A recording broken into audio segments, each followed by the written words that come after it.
Hello' everyone, মই অলংকৃতা। আজি এটা নতুন টপিকৰ ওপৰত ডিছকাশ্যন কৰিব ওলাইছোঁ। সেইটো হৈছে in situ conservation and ex situ conservation of species. So' in situ means conservation of species in original place. যেনে ধৰক এটা স্পেচিছৰ বা জন্তুৰ এটা হেবিটেটত জন্ম হয়, তাত ডাঙৰ হৈ পেলাই তাতে লাইফ স্পেনটো শেষ হৈ যায়। তাহাঁতক সেইটো হেবিটেটৰ পৰা উলিয়াই নিয়া নহয়।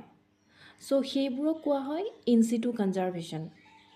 যেনে for example national parks, wildlife sanctuaries, biosphere reserves, sacred গ্ৰোভছ।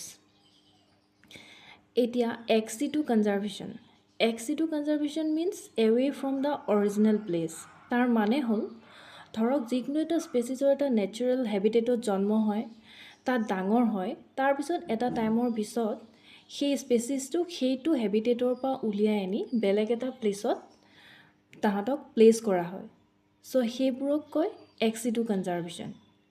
যেনে ধৰক zoological parks, botanical gardens, gene banks etcetera.